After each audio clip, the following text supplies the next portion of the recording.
Today, I get to sit down with Mark Derosa here on MLB Network, and specifically, I think congratulations are in order because MLB Central is now nominated for an Emmy again.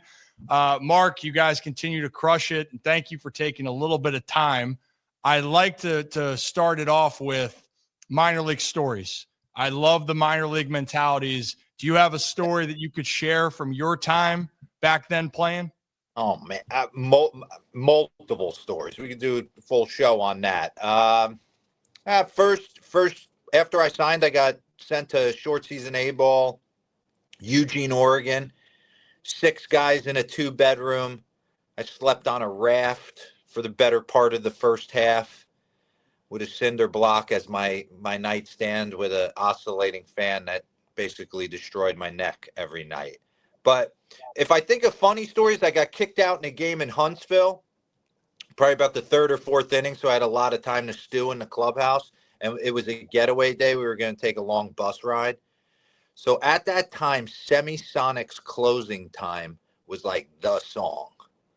So I sat there and rewrote all the words to that song, basically burying all my teammates and myself, like, because it rhymed everything. And I waited for the bus ride for everyone to kind of get in their seats and get into it. And I got up on the mic and I full throttle sang it and took the house down. Do you still have those notes from that day? No, That's somewhere no. you got rid of them? Oh, man. No, but it's funny. I ran into a guy named Mike Eaglin. He played second base on that team in Greenville. And it's the first thing he brought up. He goes, I still remember, I watch your show in the morning. I still remember you did that stupid song on the bus back in 97. That was awesome.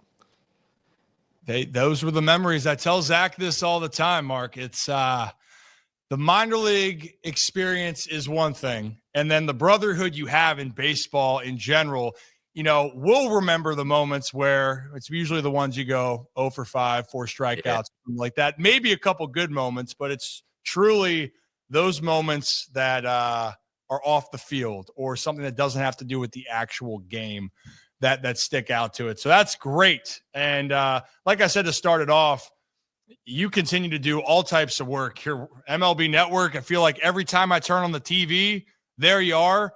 And then also you're going to get ready for, I guess, in less than a year, World Baseball Classic. Congratulations again. Thank you.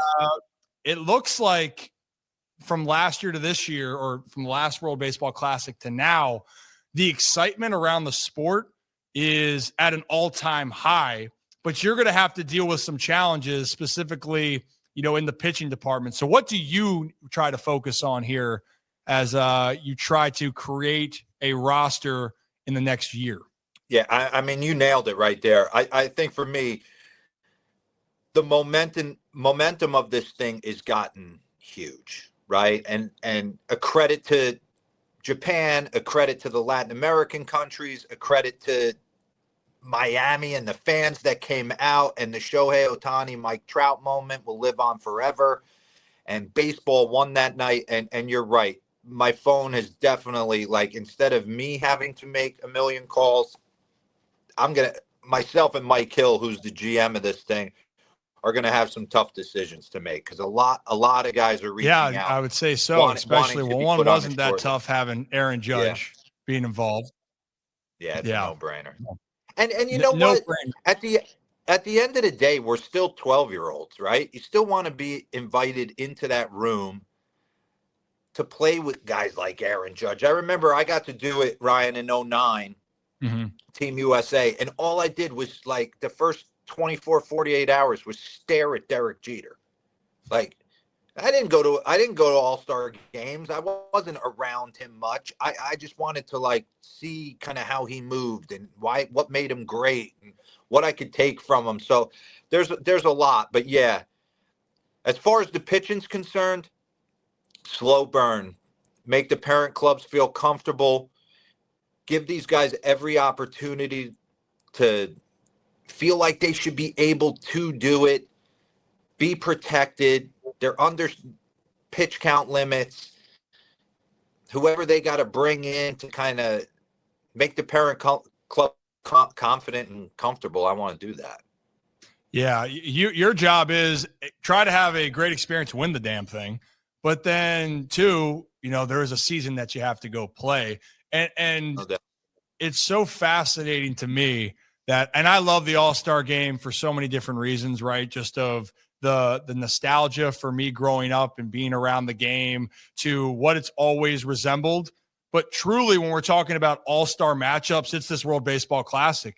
A lot of the position players from these countries are going to be represented, and it's the closest intensity you can have to playoffs, to everything on the line until actually the postseason happens during the season. So I'm excited for you. I'm excited on who you pick down the road here. And maybe you're going to pick an Oriole or two. I don't know. I know a few might be interested here in Baltimore.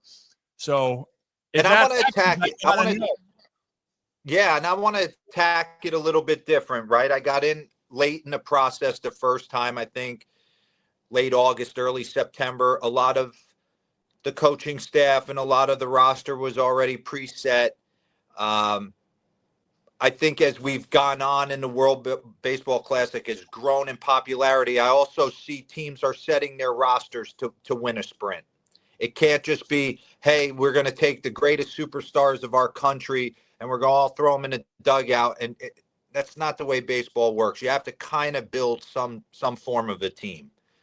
The lineup's got to flow a little bit different. You can't be given the Japanese team lanes to bring in certain relievers and stack like 4 righties in a row. So there will be a method to the madness on how we attack this thing. I like that. You're right. It being more of a sprint. It's a way different configuration here, and you're trying to put the best product to work together. Yes. And you got a whole lot of options. And the good thing from previous years, you got a whole lot of people that want to be involved. I can't wait. And I know there's a lot of talented players, especially being in Baltimore here, Mark. The American League East has a ton of them. And just speaking of the American League East, start here with Baltimore. I saw you talk about the move with the Orioles. The biggest talking point, if anyone's under a rock, it's around pitching. It's around starting pitching. And the one move in the offseason that if the Orioles truly wanted, Zach, we talked about this in depth, was Garrett Crochet if they wanted him. But that's in the rearview mirror. At what point, Mark, do you look at it and see what the Orioles have to assess? Because the starting pitching has been a problem. And the bullpen, I don't care how good the bullpen is, and I think they can be really good. It's not going to be sustainable for their starters to only go less than 5 innings consistently for a full 162. I understood what they were trying to accomplish at the deadline last year. When you peel it back, it was like, okay, we're going to lose a couple guys to the 2025 rotation. So the way they attacked it, they probably knew Corbin Burns was leaving. They probably knew some other. So they wanted to go out, and they got Eflin. I thought that was a great move. Zach Eflin's a really, really good starter in the big leagues. And then they made the move for Rogers, and that's where it kind of just it tips your hand that you're going for it, but you kind of got your eye on the future as well. And you thought Rogers was going to be a nice piece to your rotation moving forward. Maybe they thought metrically, analytically, they could get him in the building and change some things. And that still probably could happen. I just feel like, wow, you have or had the best farm system in baseball at the time. You have young, hungry lineup that's only going to get better. And it felt like, Crochet was the guy. And the reason I said, I get it. I just look at like unhittable stuff. Guys who go on the mound, there's like 5 to 10 of them that can really jump on the mound and just, hey, the game's mine. You guys get me 2 or 3. And if I'm on, it's win day. Yeah. And I just felt like he was, especially with all like the Basayo and Mayo and all these guys you have in the minor leagues, like at some point it becomes almost a logjam. I almost feel that way when you look at the Red Sox, right? You have all these position players supposedly coming from the minor leagues. Well, I like their big league team. Yeah. Position player wise. So there's only 8 spots out there. So at some point, you got to make a decision on who's your guy and who's not. And I don't know. I just felt like Baltimore had a chance to like really like wow the world. And who knows? Mike Elias could have been on these. I'm sure he was on all these phone calls. I don't know who he values or what they were saying, but yeah, for sure. Well, and looking at the deal with the Red Sox, you know, who they give up, that was a big part of that was Teal. And if the White Sox wanted a catcher, I can guarantee you, Mark, from what I've seen with Sam Basayo, that dude, I know we talked about a lot of prospects. If I'm going to say about a guy personally that I've looked at and seen where I don't think that there's any chance that he's going to fall flat, it's him. It is loud. It is impressive. And I think that his ceiling, it's like kind of a combination where I'm going, well, he could be like a Salvador Perez size, but then people say his swing's kind of like Yordan. High comps, but a guy you didn't want to give up. If that's what it took, I see them not making the deal. But here's the problem that they're presented with now is they're stuck in the mud. Now, they're not the only team stuck in the mud, though, Mark. You know, the Kansas City Royals went to Detroit, had a really rough time with the Tigers, whose rotation is firing on all cylinders.